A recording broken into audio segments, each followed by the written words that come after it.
কষ্টের ফল নাকি মিষ্টি হয় ভাই, এটাই বাস্তব প্রমাণ। আজকে আমি দেখাই আপনাদের ম্যাজিক একটা জিনিস। আমার এই যে মিষ্টি কুমড়া গাছের, এটা ওই অলরেডি মাচায় মানে ওই যে জাল দিছি উপরে, ওখানে বেয়ে গেছে। এখন এটার মধ্যে এখন এই যে মিষ্টি কুমড়া ছাইড়া দিছে, এই যে মিষ্টি কুমড়া ছাইড়া দিছে। এই গাছটা মোটামুটি সতেজ আছে এটা, কিন্তু এইটার ওই যে এই নিচের অংশে মাটি অনেক কম, টস থাকে অনেক কম, যার কারণে এটা মরে মরে যায়। তো পানিও দিতে আসছি, এটার মধ্যেও ছাইড়া দিছে। আল্লাহ, এইটার মধ্যেও ছাইড়া দিছে। যাই হোক, এই কয়েকদিন প্রতিদিনই পানি দিতে হইব।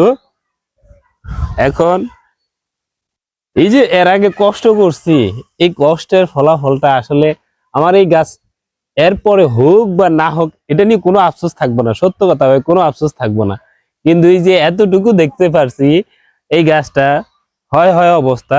তো আজকে 5-7 দিন পর পানি দিতে আইছি, যার কারণে এটা আমার এখন থেকে প্রতিদিনে পানি দিব। এটা তো কুমড়া ছেড়ে দিছে, এটা তো কুমড়া ছেড়ে দিছে, এটার মধ্যে 2টা ছেড়ে দিছে, আর এটা অলরেডি মাছায় বেয়ে গেছে।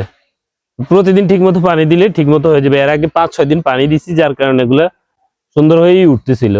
এর মাঝখান দিয়ে আবার 3-4 দিন গ্যাপ দিছি, যার কারণে দশ পায় না, গাছটা শুকিয়ে যেতে লাগছিল, মানে একটু হুড়া হুড়া হয়ে গেছে আর কি। যাই হোক, আজকে এই ভিডিও আমি আপনাদের দেখানোর উদ্দেশ্যই ছিল এটা, আমার এই টুইন টাওয়ারের ছাদে এই মিষ্টি কুমড়া গাছ, এই মিষ্টি কুমড়া গাছ আর এই মাচা করতে গিয়ে কিন্তু অনেক কষ্ট করতে হয়েছে, যার কারণে